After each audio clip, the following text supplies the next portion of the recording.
IMF نے ایک بہت ہی کر دیا ہے، ایک دباؤ ڈال دیا ہے، اور ان کا ہے کہ تمام سرکاری افسران کے اثاثوں کی معلومات رسائی آسان بنائی جائے،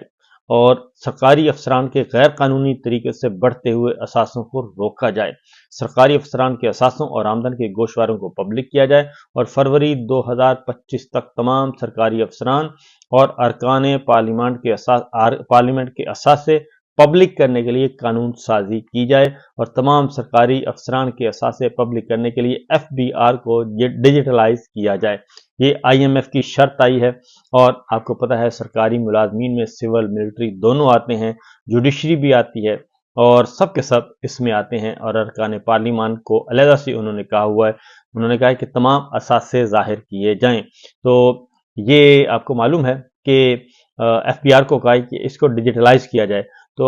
یہ آپ کو پتہ ہے کہ جنرل باجوہ کی فیملی کے جو اثاثے ہیں وہ منظر عام پہ آئے، پھر ایک اور صاحب کے منظر عام پہ آئے، تو FBR کے نادرا کے ملازمین کو ہی نوکریوں سے برطرف کر دیا گیا، اور شاہد اسلم جو جرنلسٹ تھے ان کو پھر اٹھا لیا گیا تھا، FIA نے اٹھایا، اب وہ امریکہ میں ہیں، اور انہوں نے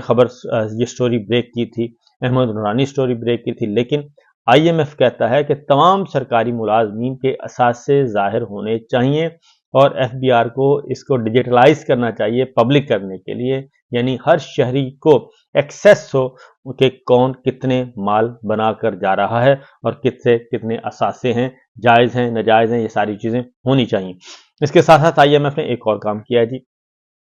10.3 ارب روپے ماہانہ نئے ٹیکس لگانے کا مطالبہ کیا ہے، یعنی 10 ارب روپے ماہانہ نئے ٹیکس لگائے جائیں، اور پاکستان کو مزید ٹیکس لگانے کی تجاویز دے دی گئی ہیں۔ IMF نے 103 ارب روپے ماہانہ کے نئے ٹیکس لگانے کا مطالبہ کرتے ہوئے کہا ہے کہ مشینری کی امپورٹ پر 1% ایڈوانس انکم ٹیکس عائد کیا جائے، اور یہ جو آپ نے استثناء دیا ہوا ہے وہ استثناء بھی ختم کیا جائے۔ یہ ایک بہت بڑا کمرشل امپورٹ کے خام مال پر 1% ایڈوانس انکم ٹیکس عائد کیا جائے۔ کمرشل امپورٹ کے خام مال پر 1% ٹیکس سے ماہانہ 1 ارب روپے کی آمدن ہوگی۔ یہ سارے کے سارے جو ہیں وہ بہت مائنیوٹلی IMF جو ہے آپ کے معاملات کو دیکھ رہا ہے اور اپنے مطالبات رکھ رہا ہے۔ مختلف ٹھیکے دینے پر 1% ود ہولڈنگ ٹیکس سے ماہانہ 50 کروڑ کی آمدن ہوگی، یہ IMF ان کو بتا رہا ہے، ہمیں یہ سمجھ نہیں آ رہی۔ مشروبات میں استعمال ہونے والی چینی پر ایکسائز ڈیوٹی پر 5% اضافہ کیا جائے۔ مشروبات میں استعمال ہونے والی چینی پر ایکسائز ڈیوٹی میں 5% اضافے سے 2.3 ارب روپے ماہانہ کی آمدن ہوگی۔ یہ IMF ہمیں خود بتا رہا ہے کہ کہاں سے آپ غریبوں پہ بوجھ ڈالنے کے بجائے کیسے آپ پیسہ نکال سکتے ہیں اور عام آدمی کو ریلیف دے سکتے ہیں۔ تو یہ سچویشن ہے جناب۔ اس کے بعد آگے بڑھتے ہیں، اور جو بڑی خبر ہے اس طرف آتے ہیں۔ تو بڑی خبر یہ ہے سر کہ آج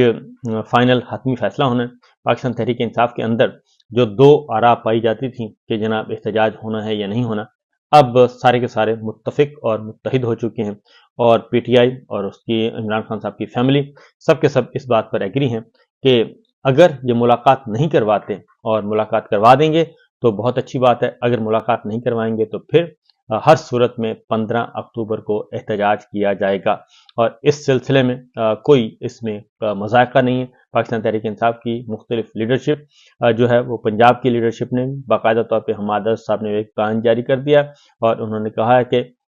سب کچھ کوئی خطرے والی بات نہیں ہے، اور اب ہمیں خطرات مول لینے پڑیں گے تمام ٹکٹ ہولڈرز کو۔ انہوں نے کہا ہے کہ اور تمام عہدیداران کو کہا ہے کہ وہ ہر صورت میں 15 اکتوبر کو احتجاج کے لیے پہنچیں اسلام آباد، اور جو نہیں پہنچے گا اس کا مطلب ہے وہ پارٹی پالیسی سے اتفاق نہیں کرتا، اور ان کو ان کی عہدوں سے فارغ کر دیا جائے گا۔ یہ اس کے ساتھ ساتھ جماعت اسلامی اور مولانا فضل الرحمان صاحب نے بھی اس بات کو سپورٹ کیا ہے کہ عمران خان صاحب کی ملاقاتوں پر پابندی ختم کی جائے، اور ان کی فیملی کو، وکلا کو، ڈاکٹرز کو ایکسیس دی جائے تاکہ وہ ان کی خیریت معلوم کر سکیں۔ تو آج کا دن کافی امپورٹنٹ ہے، اگر آج ملاقات کروا دی جاتی ہے تو ویل اینڈ گڈ، کیونکہ آج امکان ہے کہ ملاقات کروائی جائے گی اور درخواست دے دی گئی ہے۔